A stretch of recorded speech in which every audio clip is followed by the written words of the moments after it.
Siapa yang selama 1,5 tahun ini punya anak di bawah usia 17 tahun? Apa rasanya umplek-umplekan setiap hari disuruh belajar dari rumah sementara rumahnya nggak ada tempat kecil aja untuk belajar zoom-zooman? Apa yang terjadi kalau ditambah 1,5 tahun lagi? Di sisi lain, kalangan rakyat umumnya, bagaimana rasanya mereka sahabat yang nggak ada internet, nggak ada pulsa, sementara di rumahnya ada 3 orang memerlukan komputer atau gadget atau laptop untuk kerja dan sekolah, tapi tidak memilikinya. Fakta saat ini, biaya sekolah dari rumah ternyata tidak murah. Menjalankan sekolah dari rumah ternyata nggak efektif, dapat ilmu tipis, nggak ada keterampilan lainnya termasuk laboratorium dan kehilangan skill olahraga, kesenian, dan keterampilan sosial lainnya. Bekerja dari rumah malah banyak stresnya, banyak wacana diskusi tok, tetapi tidak ada gerakan nyata. Diskusi doang, eksekusinya kecil, seminar, meeting, belajar online, ngomong doang 1-2 orang, wacana, diskusi.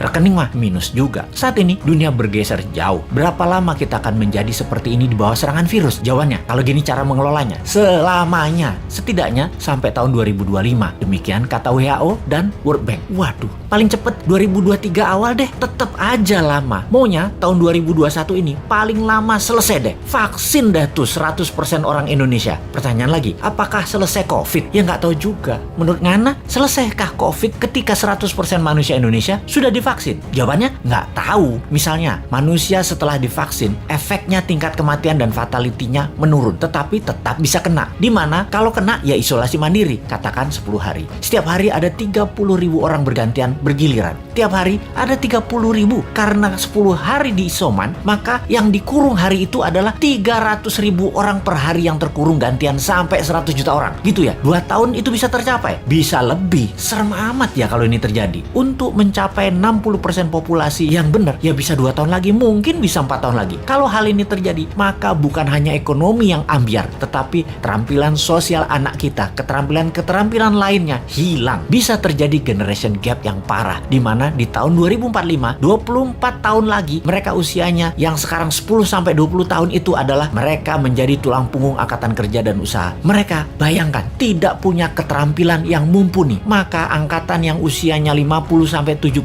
tahun di kemudian tadi masih tetap bekerja dan ini tidak efektif. Maka gawat kalau bernegara tidak ada yang memikirkan hal ini, tetapi lebih memikirkan tenaga kerja asing bagaimana bisa masuk terus dengan dilindungi pejabat paling berkuasa. Alhamdulillah berhasil masuk terus. Itu lebih penting baginya sekarang. Saat ini generasi mendatang ngapain gue pikirin katanya. Yang penting saat ini lagi berkuasa, gak ada yang boleh halangin. Pokoknya gigi 5, gaspol, gue harus kaya. Lalu siapa yang urus generasi muda yang sudah 1,5 tahun ini dikurung di rumah? Ditambah masih ada kemungkinan dikurung lagi 1,5 tahun lagi. Kita urai masalahnya. Kalau anak usia saat ini 7-11 tahun, usia SD, mereka tidak mengerti banyak tentang culture, budaya lokal wisdom. Bayangin, ditambah 1,5 tahun lagi terkurung. Mereka nantinya manusia yang tidak punya budaya. Lalu, remaja usia pancaroba, baru akil balik, usia 11-15 tahun. Mereka adalah manusia lagi cari jati diri. Kematangannya berubah. Dirinya not a girl, but not yet a woman. Menjadi terhambat. Ditambah 1,5 tahun lagi kejiwaan mereka, maka man atau woman tidak paham, tidak akan matang. Sulit menjadikan boy to man. Di usia 16-23 tahun, masa SMA dan kuliah, anak ini adalah masa kreatif dan puncak-puncaknya iseng dan puncak-puncaknya main di usia ini. Kesalahan-kesalahan kecil itu penting untuk modal nanti bersosialisasi di kemudian hari. Tidak banyak mereka bisa lakukan. Mereka masuk generasi yang hilang. Kalau ditambah 1,5 tahun lagi, sekolah mereka tak berketerampilan, tak ada kesempatan di laboratorium, di studio, praktek kerja, keilmuan jalanan atau street smartnya tidak ada. Hampir tidak mungkin membuat mereka berubah from man to gentleman. Ada 40% saat ini dari populasi Indonesia yang usianya saat ini 7-23 tahun. Yang 20 tahun lagi mereka merupakan tulang punggung keluarga, bangsa, negara. Jadi apa mereka ini nantinya? Ada yang mikirin pelindung nikel, mikirin. Yang pasang baliho jualan tahun 2024 itu mikirin. Yang menjabat sekarang mikirin. Kalau bosman, ada tuh bala muda walau kecil, kita berjuang.